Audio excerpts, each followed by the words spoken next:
आप सभी को देखकर बहुत अच्छा लग रहा है। Good to see you.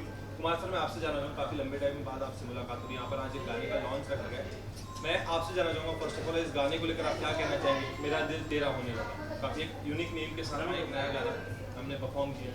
देखिए, एक मेलोडियस सॉन्ग, एक रोमांटिक सॉन्ग जिसके लिए मुझे जाना जाता है एंड 90s का मेलोडी जिसको बोलता है, ये संजीव चतुर्वेदी ने इसको क्रिएट किया, कंपोज किया एंड फैंटास्टिक कंपोजिशन, इतना मेलोडियस कंपोजिशन जो 90s का याद दिलाते हैं। इसके साथ मेरा एक नहीं, बहुत सारे गाने हैं मेरा, अभी लाइन से गाने और आने वाले हैं बहुत सारा। लेकिन क्या है कि इस गाने में जो मेलोडी था और मेलोडी की वजह से ये लोगों को इतना पसंद आया और जल्दी तो ये मैं चाहता हूँ कि 90s के फ्लेवर जो है वो ज़्यादातर करके आए और लोगों के अंदर और फिर जाए। सर, मैं आपसे जानूँगा, सर ने इतनी सारी तारीफ कर दी, आप क्या कहते हैं? किसी भी कंपोज़र या राइटर के लिए ना इट्स अ ड्रीम कि आप सानू दा को एक्चुअली रिकॉर्ड करो and he is a melody king. तो कोई भी गाना जब बनाते हैं और सानू दा की आवाज़ आती है तो हम लोग के लिए तो ऐसा लगता है कि हमने एक सपना जिया है।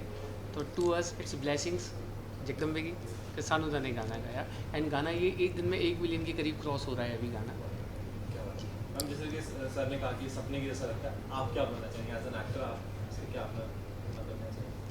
ये मेरे लिए सर के गाने पे परफॉर्म करना, एक्ट करना, ये मेरे लिए मतलब मेरे लिए ऑनर है। और I didn't know that I could start with this as my career. It's my honour to be a part of this song and I am a 90s kid and I am a huge fan of sir. जैसे कि sir आपने अपने बाद में mention किया कि 90s की vibe मुझे इस गाने के अंदर नजर आती है। आपको क्या लगता है अभी के दौर पर जो गाने बन रहे हैं उसमें कहीं ना कहीं एक मेलोडी, कोई वाइब मिस होती है, आपको नजर आती है? देखिए, I don't know the public का जो चॉइस है ना, ये हमेशा हमने देखा। हमने अभी सक्सेसफुल टूर करके आया, अमेरिका टूर करके आया। हम वहाँ पे हमारे यूट्यूब चैनल का जो गाना था, जो कुमार सानू ऑफिशियल में जो गाना रिलीज़ होता है इनका म्यूज़िक में, उस गाने को मैं स्टेज में गाया, लोगों को बताया गा के कि भाई इस तरह के म्यूज़िक हमारे चैनल में, तो लोगों ने स्टैंडिंग ओवेशन दिया, full hall. Can you believe this? तो मतलब क्या लोग चाहते हैं, हमारे इंडस्ट्री में क्या दे रहा है क्या नहीं दे रहा है ये मैं नहीं बोलूँगा, ये उनकी चॉइस है। लेकिन उनको ये समझना पड़ेगा कि हमारा 14 शो जो हुआ है 90s, उसका नाम था कुछ बैक टू 90s, कुछ ऐसा कुछ था। 14 शोज सोल्ड आउट शो था। Can you believe this? 15 days before America में 14 shows continue, it's sold out all. अब यूट्यूब में से आपको सोल्ड आउट पोस्टर भी मिल जाएगा सारा। तो इसका मतलब क्या है कि 90s के गाने लोग पसंद करते हैं, हम उसको दे नहीं रहा, ये अलग बात है, ये कुछ और ही चीज़ हो रहा है। तो 90s के म्यूज़िक जो क्रिएट कर सकता है, ऐसे लोगों को आगे आना चाहिए, संजीव जैसे ऐसे लोगों को आगे आना चाहिए जो नादिम सरवन जैसा या तो अनु मलिक जैसा ऐसे ऐसे गाने क्रिएट कर सकते हैं। तो मैंने वही बोला कि भाई 90s का मिसिंग है। अभी के जो गाने बन रहा है उसमें 90s फ्लेवर, तो क्योंकि 90s एरा जो था that was the golden era of our music industry में, गोल्डन एरा, सब प्रॉपर गोल्डन एरा जिसको कहते हैं। तो बस वही कोशिश है, ये लोग समझे ना समझे, हम तो हमारा करते रहेंगे। और यूट्यूब चैनल में, हमारा भी यूट्यूब चैनल में हमने ये गाना का एक दूसरा चैनल के लिए एंड बट मैं अपना यूट्यूब चैनल में एवरी 7 डेज़ और 10 डेज़ एक नया गाना रिलीज़ होता है, मेरा नया गाना रिलीज़ होता है। तो फिर इनका जो ये गाना है, ये गाना कौन सा ये इसमें चैनल वाइट हिल बीट्स। हाँ, white hill beats. White hill beat, तो इस चैनल से ये गाना रिलीज़ हुआ। बट ये he is doing so many songs for me also, जो भी है। सर, मैं आपसे जानना चाहूँ, अभी के अगर दौर की बात करूँ तो ऐसा होता है कि अभी 90s के गाने, कुछ पुराने रेट्रो गाने उठाकर उसे नए तरीके से रीअरेंज करके, रिक्रिएट करके हम सभी के बीच में लेकर आ रहे हैं। तो आपको लगता है इन गानों की जो मेलोडी है उस टाइम की 90s की, उसे वैसे ही बरकरार रखना चाहिए या फिर उसको लाकर अपने तरीके से जो नया क्रिएशन चल रहा है उस पर आप कितना बिलीव रखते हैं? नहीं, नया क्रिएशन करके कोई फ़ायदा नहीं होगा, वो नो हेयर हो जाएगा। क्योंकि पुराने गाने को आप छेड़ोगे तो उसका रिज़ल्ट अच्छा नहीं होगा।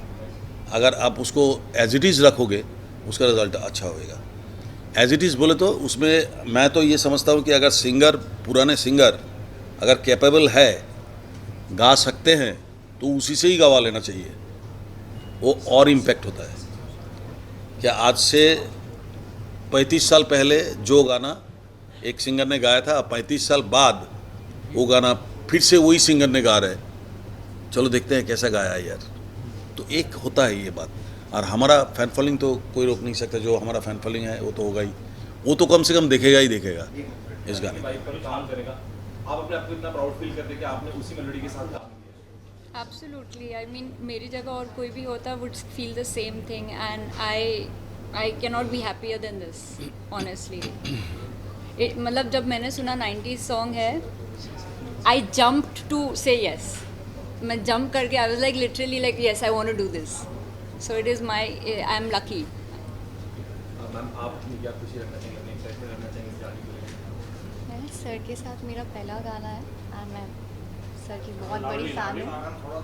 थोड़ा लाउड बोलिए। सर के साथ मेरा पहला गाना है और मैं हमेशा से उनकी बहुत बड़ी फ़ैन रही हूँ और मुझे एक्चुअली पता नहीं था, it was a surprise for me. Sanjeev ji ने बाद में बताया, मैंने उनसे पूछा तो उन्होंने बोला कि सर साथ में गाने वाले हैं, मतलब मैं उनके साथ गाने वाली हूँ। सो अच्छा लगा। और गाने की सबसे खूबसूरत बात ये थी कि बहुत सोल था गाने में, बहुत बहुत ज़्यादा सोल है, बहुत प्यारा है और गाने को बहुत ईज़ के साथ गाया। और उससे भी इम्पॉर्टेंट बात मेरे लिए ये थी कि मैंने सर को गाते हुए सुना लाइव जब वो रिकॉर्ड कर रहे थे, तो फिर मुझे गाने में उससे बहुत हेल्प मिला। जरिए सर, आपने कहा कि उन्हीं सिंगर को मौका देना चाहिए गाना फिर से गाने का। यदि आपकी लिस्ट में से कोई गाना फिर से 90s से उठाकर अगर अभी फिर से बनाना हो या कुछ उसको क्रिएट करना हो, तो वो एक कौन सा गाना हो जो आप चाहेंगे कि एक बार गाना को फिर से बाहर आए और एक बार फिर से ऑडियंस के बीच में एक नए तरीके से? देखो भाई, मैं मोर देन 22,000 सॉन्ग्स गा चुका हूँ। कोई एक गाना मेरे लिए बोलना बड़ा मुश्किल होता है कि इस गाने को रीमेक करो। मेरे को ऐसा लगता है कि बहुत सारे ऐसे गाने हैं जिनको रीमेक होने से और ट्रिमेंडस इम्पैक्ट होगा फिल्म के लिए, फिल्म के हेल्प के लिए। It is not for us, film के हेल्प के लिए वो गाना कारीगर होगा जो अगर उस गाने को इस्तेमाल करे। तो ऐसे बहुत सारे गाने हैं यार। तो क्या है कि कोई एक गाना बोलना बड़ा मुश्किल काम है, सोच के मैं परेशान हो जाऊंगा फिर। पहले का एक वक्त था जहाँ पे गाने बहुत हिट हो गए थे पहले, उसके बाद लोग फिल्म देखने जाया करते थे। आज उल्टा हो चुका है, आज लोग फिल्म देखते हैं लेकिन गाना याद नहीं है। यस, क्या लगता है? के ही गाने लोगों के कंटिन्यू करना चाहूँ, सिर्फ 90s के ही गाने लोगों की जुबान पर रहते हैं, यादगार रह जाते हैं। अगर हम देखें हिप हॉप या इस तरह के जो भी गाने आते हैं 2 दिन लोगों की जुबान पर रहते हैं, Yes. लेकिन भूल जाते हैं। लेकिन जो 90s के गाने होते हैं तो आज भी लोग याद करते हैं। आपने बताया कि आपके कॉन्सर्ट को स्टैंडिंग ओवेशन मिले, तो वो क्या रीज़न है सर कि 90s के गाने लोगों की जुबान पर, दिल में, चैन में बस जाते नहीं देखिए एक, पर हिप हॉप टाइप से सिर्फ 2 दिन के। हाँ हाँ, अभी क्या है कि ये जो 90s के गाने की आप बात कर रहे हैं ना, तो उसमें सबसे पहले 3-4 रीज़न था। एक तो सबसे पहली बात है कि पहले म्यूज़िक को रिकॉर्ड किया जाता था। सबसे पहले हम जानते नहीं थे कि हीरो कौन है, हीरोइन कौन है, हमको मालूम भी नहीं होता था। बट गाना रिकॉर्ड करता था पहले, 6-6, 8-8 गाना रिकॉर्ड हो जाता था। उसके बाद सब डिसाइड होता कि इसको क्या लेंगे, क्या करेंगे, क्या नहीं करेंगे। तो गाना जब रिकॉर्ड होता था उसमें ध्यान दिया जाता था पूरा, एक तो लिरिकली, उसके बाद कंपोजिशंस, उसके बाद सिचुएशन। तो हम लोगों ने उसको एक्ट करके गा देते थे। तो ये जो टीम वर्क था, ये पक्का उर्दू का जो शायरी है एंड जो थॉट प्रोसेस है, जो उसका स्टोरी लैंग्वेज, जो कुछ भी एक टोटल टीम वर्क जो होता था उस समय, वो बहुत ऐसा था पावरफुल कि ये पहले लोग सुनते ही सोचते थे कि हम हॉल में जाएंगे। तो पहले गाना उनको खींच के हॉल तक लाते थे।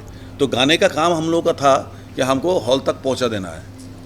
बाकी हॉल में जाके वो देखेंगे कि एक्टर एक्ट्रेस क्या उसके ऊपर रिएक्ट किया और उसके ऊपर क्या उन लोगों ने एक्सप्रेशन दिया, क्या ये किया, तो उसके बाद पिक्चर हिट होना।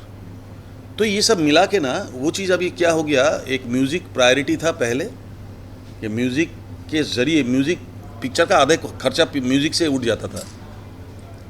आधे पिक्चर का खर्चा जो है वो म्यूज़िक से उठ जाता था। एंड म्यूज़िक के बाद वो लोग फिर फिल्म शुरू करके फिल्म ख़त्म करते थे।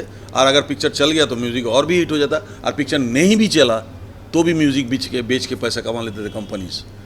तो आई थिंक जब म्यूज़िक का जो एक प्रायोरिटी था, अभी वो है नहीं। वो प्रायोरिटी अभी क्या है, म्यूज़िक को सेकेंडरी कर दिया गया। डालना है तो डाल दो, नहीं तो नहीं डालो तो कोई बात नहीं है, ना भी रखो तो कोई बात नहीं है, ऐसा सिचुएशन हो गया।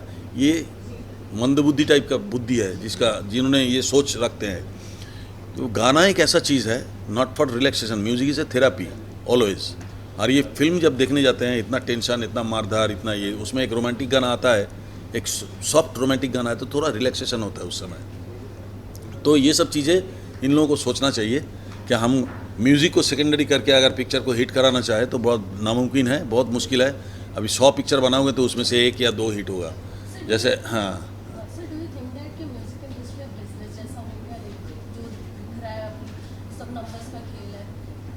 पैसे कमाओ, पैसे कमाओ, मैडम का ऐसा कहना है कि हाँ। गाना फिल्म सिर्फ पैसे कमाने का माध्यम हो गया, मैडम का ऐसा कहना है। सचमुच में कमा रहे कि नहीं रहे ये भी हमको मालूम नहीं है। ये उनका पब्लिसिटी है, ये पब्लिसिटी के ज़रिए भी लोगों को खींच के लाते हैं कि भाई 400 करोड़ कमा लिया, 500 करोड़ कमा लिया। अरे बाबा 500 करोड़ कमाए तो चल देखते हैं क्या है उसमें, जाके देखा बकवास बनाना है। तो ये जो चीज़ें हैं ना, ये सब अभी सब पब्लिसिटी स्टंट है। तो पिक्चर को देखो, हमारे उस समय 90s का जो पिक्चर्स है, उस समय ना तो इतना सोशल मीडिया था, ना इतना चैनल्स था, ना कुछ था, खाली माउथ पब्लिसिटी। अगर पिक्चर अच्छा बने तो उसका माउथ पब्लिसिटी से वो सुपर डुपर हिट होता है। सबसे बड़ा पब्लिसिटी है माउथ पब्लिसिटी, कि तुम एक जन को खुश करोगे ना, वो 10 जन को बताएगा। तो ये टेंडेंसी ये लोग क्यों अप्लाई करते हैं, आई डोंट नो। ये सोचते हैं कि भाई हम इसमें ग्रैंडर दिखा देंगे स्विट्ज़रलैंड में, और इसका आम्स्टरडम में शूट कर लेंगे, और कोई स्टोरी नहीं है, बकवास म्यूज़िक है, और सोचता है कि बड़े बड़े स्टार कास्ट, पिक्चर हिट हो जाएगा। और वो कोई सब 1000 100 करोड़ का जो मूवीज़ है, मुंह के बल गिरता है सीधा। इनको अभी तक समझ में नहीं आ रहा है। अभी पता नहीं ये लोग समझे कब, ऊपर वाले इसको सुबुद्धि दे। हाँ बोलो। आर्टिफिशियल इंटेलिजेंस के बारे में कहा गया है कि लोग पुराने गाने नए गाने किसी भी सिंगर से गवा लेते हैं, आपका क्या ख्याल है इसके बारे में? It's a dangerous for us, our society, our industry. AI है, देखो टेक्नोलॉजी तो हम तो बढ़ते ही जाएंगे, टेक्नोलॉजी को रोक नहीं सकता। वो हम डे बाई डे हम इम्प्रूव करते हैं। तो वो उसका साइड इफ़ेक्ट जो है, उसका बैड इफ़ेक्ट जो है हमारे देश में, उसको सबसे पहले ज़्यादा करके लोग ग्रैब कर लेते हैं। जो बैड इफ़ेक्ट क्या है, मतलब किस तरीके से मैं पैसा कमा लूँ थोड़ा सा। AI का गुड इफ़ेक्ट बहुत सारा है, बट बैड इफ़ेक्ट भी बहुत ज़्यादा है। हमारे यहाँ पे अगर बैड इफ़ेक्ट को यूज़ करे, समझ लो कोई भी सिंगर के गवा के उसका सेम वॉइस फ्रिक्वेंसी से कुमार सानू बना दिया AI, and that is bad for us, that is bad for all. सबसे बड़ी बात है, तो आप कुमार सानू का गाना सुन रहे हैं, लेकिन आप ओरिजिनल कुमार सानू का गाना नहीं मिल रहा है आपके साथ चीट हो रहा है, ऑडियंस के साथ, सुनने वाले के साथ ये चीट हो रहा है। तो ये बहुत बड़ी डिसएडवांटेज तो ये है AI। हम तो कहते हैं कि AI के लिए सबसे बड़ा प्रोटेक्शन हो जाना चाहिए, तो AI के लिए प्रोटेक्शन बहुत ज़रूरी है। तो इन क्रिएटिव फील्ड, हाँ, इन क्रिएटिव फील्ड, क्योंकि अभी AI क्रिएटिविटी नहीं कर सकती, AI उस चीज़ को मॉडिफाइड कर सकती है, Correct. टेक्नोलॉजी उसमें इन्वॉल्व कर सकती है, पर क्रिएटिविटी जो होती है, मतलब ऐसा कहावत चलता है, बेवकूफ़ और कलाकार जो पैदाइशी होती है, यस। तो AI जो है क्रिएटिविटी नहीं कर सकती। नहीं, वही तो बात बोल रहा हूँ कि AI आपका वॉइस इमिटेट कर देगा, आपका टोनल क्वालिटी इमिटेट कर देगा, लेकिन what about your expression? AI expression दे नहीं सकते, दैट इज़ क्रिएटिविटी। तो क्रिएटिविटी में ये सब चीज़ें होता है, एक्सप्रेशन, फीलिंग्स हो, थ्रोइंग हो, ये सब चीज़ें हमको खुद को करना पड़ेगा, जितना भी AI लगाओ। हम जब कोई सॉफ्ट गाना गाएंगे, सैड गाना गाएंगे, वो AI कुछ नहीं कर सकते। वो गाना सीधा गाना कर देंगे। जैसा हम गाएंगे जब कोई बात बिगड़ जाए, जब कोई मुश्किल, ये होगा AI। क्रिएटिविटी ओरिजिनल फिल्म में होगा जब कोई बात बिगड़ जाए, ये होगा क्रिएटिविटी आर्ट फील्ड का काम। तो AI और क्रिएटिविटी में ये फ़र्क है, जो AI दे नहीं सकता वो क्रिएटिविटी को रखना ही पड़ेगा। गानों की आत्मा नहीं होती ना, तो दिस इज द थिंग। पहले मैनुअली म्यूजिक बनाते थे और आज की तारीख में सब डिजिटल बना रहे हैं, उससे क्या सिंगिंग पे असर पड़ा है? देखिए एक चीज़ है, होता था मैनुअली तबला अलग बहुत अच्छा आपने क्वेश्चन किया। ये बहुत डेप्थ वाला क्वेश्चन है, ये सब छोटा मोटा क्वेश्चन नहीं है। देखिए शुरू में हम लोग जब गाना गाने जाते थे, लाइव रिकॉर्डिंग करने जाते थे, तो उसमें डेडिकेशन नामक एक चीज़ है जो टेंशन से ज़्यादा बिल्टअप होता है। मैं आपको बता रहा हूँ एक बात, आप याद कर लेना, उसको मिला लेना। टेंशन आपको जब होगा ना तो आपका सारा इंद्रिय जो है वो ज़्यादा काम करना शुरू करता है, यू नो दैट। एंड उसमें क्या होता है कि आपका डेडिकेशन होता है, क्योंकि आप जो काम करने गया उसमें आपका ज़्यादातर करके आपका दिमाग चल रहा है। सो ज़्यादातर करके आप कॉन्शियस हो जाते हो कि भाई इसको। तो हमारे क्या होता था कि 100 म्यूजिशियन समझ लो, महबूब में 100 म्यूजिशियन बैठ के बजा रहे हैं, और सिंगर रूम में समझ लो मैं खड़ा हूँ और मेरे साथ कोई लेडी सिंगर खड़ा है, आशा जी हो, लता जी हो, कविता जी हो, अलका जी हो। अभी वो 100 म्यूजिशियन बजा रहे हैं और उसके साथ मैं लाइव गा रहा हूँ। अभी कोई एक जन अगर गलती करे उसके लिए दोबारा टेक करना पड़ेगा।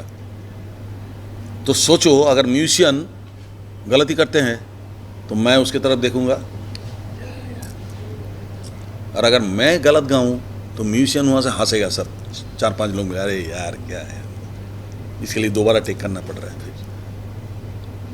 तो इसलिए क्या होता है कि मैं भी कॉन्शियस मेरा काम के लिए, टेंशन, डेडिकेशन, एंड जो बजा रहे हैं उन लोगों का भी टेंशन, डेडिकेशन एंड कॉन्शियसनेस। तो ये इसमें क्या होता है कि काम अच्छा निकल के आता है, जो क्रिएटिविटी है वो फैंटास्टिक निकल के आता है। सब अपना बोलता है कि हमारा 100% हमको देना ही है कैसे भी करके, नहीं तो फिर हम पीछे रह जाएंगे, कोई हमारे ऊपर ना हंसे। ये जो होता था ना, तो उस समय ये काम होता था। अब क्या हुआ, अभी हमको पता है कि हम रिकॉर्डिंग में जाएंगे, म्यूजिशियन कब बजा के गया कुछ मालूम नहीं है, ट्रैक आधा बन चुका है, थोड़ा थोड़ा गिटार बजा हुआ है, थोड़ा सा रिदम बजा हुआ है, और हमें सिंगर को मालूम है। देखो डेडिकेशन कहाँ कम हो जाता है, सिंगर को मालूम है कि मैं अगर गलत गाऊँ तो एक वर्ड भी पंच हो सकता है, तो हमारा कोई टेंशन नहीं है, हमारा कोई टेंशन नहीं है। तो जहाँ टेंशन नहीं है वहाँ डेडिकेशन कैसे होगा? This is the logic. आगे हमारा टेंशन अगर बिल्टअप होता है, मैं अभी डर रहा हूँ, मैं गाना गाने से पहले आज भी हमारा हाथ ठंडा हो जाता है, स्टेज पे जाने से पहले भी हाथ ठंडा होता है, रिकॉर्डिंग से पहले भी हाथ ठंडा हो जाता है। ये होता है डेडिकेशन, एंड ये होता है एक कॉन्शियसनेस, अटेंशन। तो उसमें से क्रिएटिविटी निकलते हैं। तो जो सिंगर गाना गाने जा रहा है वो सोच रहा है कि जब कोई बात बिगड़ जाए, जब को ले लीजिए इस ट्रैक से, कोई को उधर से ले लीजिए, बिगड़ जाए इधर से ले लीजिए।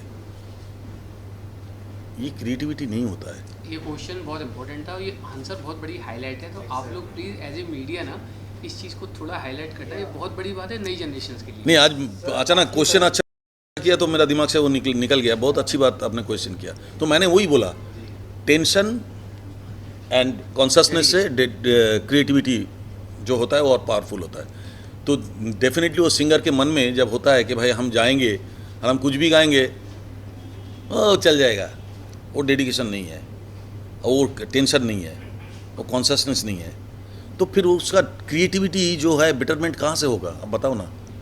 अभी हम दोनों जब गा रहे हैं, दो, एक लेडी सिंगर एक जेंट सिंगर, हम सोच रहे हैं इसको कैसे बीट करूं, वो सोच रहा है इसको कैसे बीट करूं। कंपटीशन में क्या होता है, चीज़ अच्छा निकल के आता है। तो ये चीज़ अभी है ही नहीं ना, तो आपका वो क्रिएटिविटी में वो सब 90s म्यूज़िक बोलो, 80s म्यूज़िक बोलो, कहाँ से नज़र आएगा? क्योंकि ये पूरा टोटल टेक्नोलॉजी के ऊपर चला गया। टेक्नोलॉजी, हम लोग बोला ना, टेक्नोलॉजी का एक एडवांटेज भी है और डिसएडवांटेज भी है।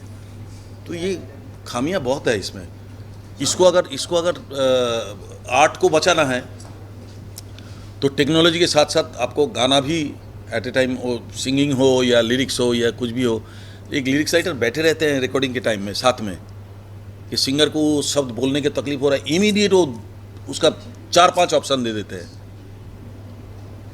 ये डेडिकेशन होता है कि भाई हमारा लिरिक्स अगर सिंगर ठीक से नहीं गा पा रहा है तो ये हमारा ही बदनाम हो गया, तुम्हें ठीक से नहीं गा पा रहा है, वो जगह पे ठीक नहीं बोल पा रहा है, तो इमीडिएट वो 3-4 ऑप्शन दे देता है वहाँ बैठे बैठे।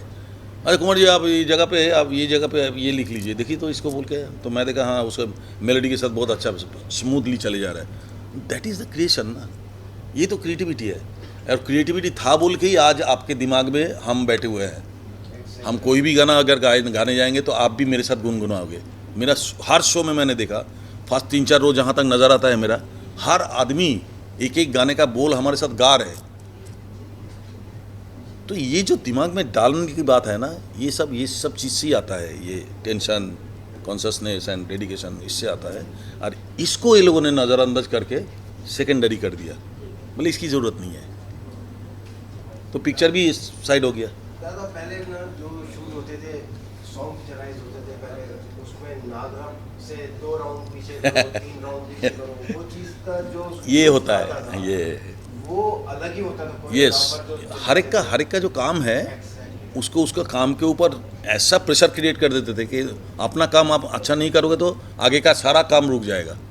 तो you have to do your job correctly, तब जाके तुम करोगे तो फिर आगे वाला ठीक से करेगा, वो आगे वाला करेगा तो उसके बाद आगे वाला ठीक से करेगा। तो सब लिंक्ड और सब डेडिकेटेड था, और इसलिए काम अच्छा होता था। और तुम्हारा पेट खुल रहा है बहुत देर से, बोलो। अगर आप यहाँ पर अगर आपकी आवाज़ हो जाएगा, आपकी सुनना, आपको लाइव सुनना चाहते हैं, अगर ये गाने कुछ लाइन अगर आप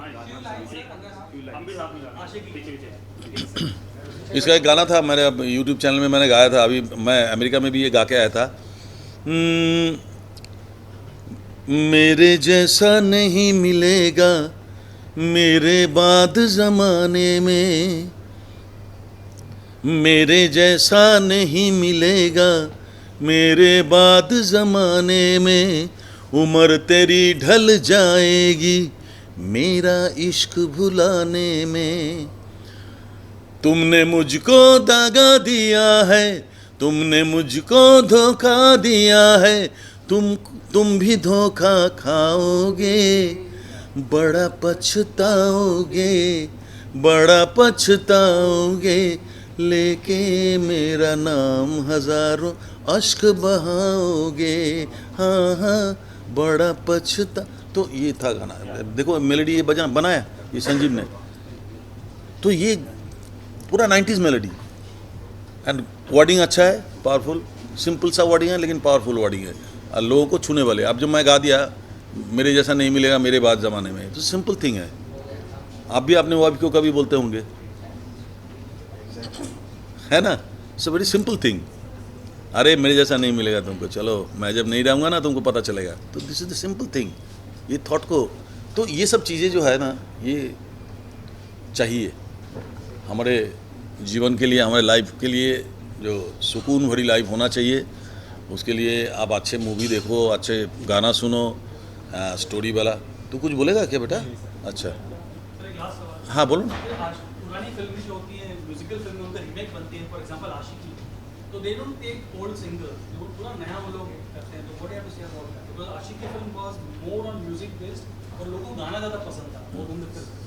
what have to say about that? What you want to know कि एक्चुअली? नई आशिकी नई रीमेक बनती है, उसमें पुराने गानों को लेते नहीं है, सिंगर्स गाने लेते हैं, कुछ लेते ही नहीं। Anything you want to add to? देखिए पुराने आशिकी, सबसे पहली बात है जो अभी के जो आशिकी है वो आशिकी चलेगा ही पुराने आशिकी के नाम पे। आपको नाम यूज़ करना पड़ेगा आशिकी, या आशिकी 1 2 जो भी है, 3 जो भी है, आशिकी आपको लगाना पड़ेगा। ये क्यों है? आशिकी की जगह कुछ और लिख सकते थे ना। आशिकी क्यों यूज़ कर रहा है भाई, इसको सोचो कि हम आशिकी क्यों लगा रहे हैं। अगर मेरे में दम है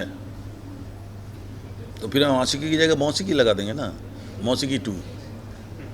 वो आशिकी क्यों यूज़ कर रहा है, इसके पीछे राज क्या है? मतलब उस आशिकी का जो फल है उसको इस आशिकी में मिलना चाहिए, वो सोच के ये बनाया जाता है। तो जो भी है रीमेक करना बहुत बुरी बात नहीं है, बहुत अच्छी बात है।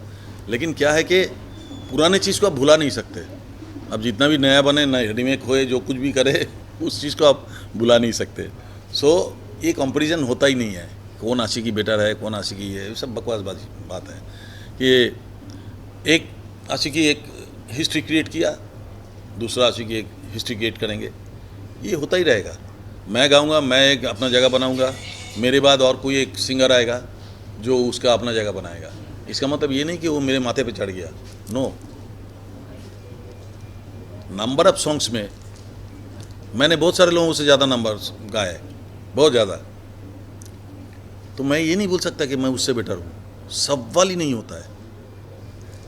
वो लीजेंड है, वो जो लोग लीजेंड है, जो लोग अपना जगह बनाए, वो जगह कोई नहीं बना सकता है। भले आप कोई नया जगह बना लो, लेकिन वो जगह नहीं बनेगा। सो ये सब तुलना करना बहुत बेकार है। तो लेजेंड की बात होती है, आपकी पहली मुलाकात किशोर कुमार से कैसे हुई थी? किशोर कुमार साहब किशोर दा से मेरा कभी मुलाकात हुआ ही नहीं आज तक, ये मेरा दुर्भाग्य है। एंड ये बड़ा सजा है मेरे लिए, क्योंकि मैं उनको फॉलो करके यार टोटली, आप देखो ना किशोर दा की यादें, ये सब गाना किशोर की यादें से लेके टीसीज में मैं 40-45 कैसेट गा दिया था, सारे किशोर दा का गाना गा दिया था, लेकिन किशोर दा से मिला नहीं। बट मेरे को बाद में उनका सेक्रेटरी अब्दुल जो है, अब्दुल उनका सेक्रेटरी हुआ करते थे। बाद में किशोर दा के डेथ के बाद उन्होंने मेरे पास आके ये बताया कि साहब भी बार बार पूछते थे कि ये कौन लड़का है यार मेरे जैसा गाते हैं ये कौन लड़का, इसका मिला एक बार मेरे को बुला उसको, तो हुआ नहीं। मैं तो उसके चरणों में एक बार जाके गिरना चाहता था, मैं कैसे भी करके एक बार चरणों में गिरूँ, लेकिन ऊपर वाले का मर्जी नहीं था। फरमाइश आ रही मेरा दिल तेरे वगैरह क्यों लाइंस अगर नहीं वो तू गा साथ मेरा दिल मुझे, तेरा होने लगा। हाँ इट्स वेरी ब्यूटीफुल मेलेडी हाँ। कि तेरी आँखों से आँखें मिली जो सनम, मेरी आँखें चमकने लगी है। देखो तेरी सांसों ने सांसों को जब से छुआ, मेरी सांसें महकने लगी है। जागी जागी सी आँखों से दिल ये मेरा तेरे सपने सजोने लगा है। मेरा दिल तेरा होने लगा है, मेरा दिल तेरा होने लगा है। हाँ thank you guys, thank you, thank you. ठीक है, और कोई क्वेश्चन नहीं ना? बस थैंक यू। आप लोग जो बार बार क्वेश्चन करते हो कि देखो ये सोसाइटी का या हमारा खाली हमारा काम नहीं है कि हम म्यूज़िक को, बेटर म्यूज़िक को फिर से लाएं, ये आप लोगों का सबसे बड़ा रोल है इसमें। आप लोग कितना इसको ठीक से पब्लिक तक पहुंचा रहे हो एंड किस तरह से, all depends on you people, media. तो मीडिया को मैं थैंक्स बोलूँगा और मीडिया को हाथ जोड़ करके बोलूँगा कि सही न्यूज़ आप जो बता रहे हैं हम लोग, उसको आप दिखाइए, लोगों तक पहुंचाइए, ये मेरा रिक्वेस्ट है। एंड बाकी ये सोच लेना कि इसके पीछे आप लोगों का भी बहुत बड़ा हाथ है। अभी वो हाथ कौन सा है मैं नहीं बताऊंगा, आप समझ जाओ।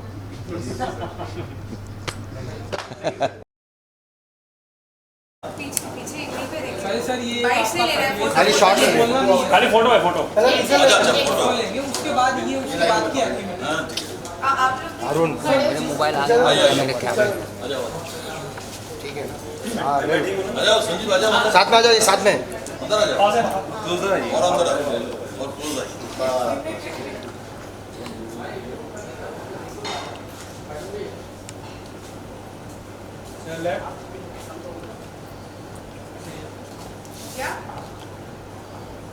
चलो guys, done, thank you guys, thank you. Thank you.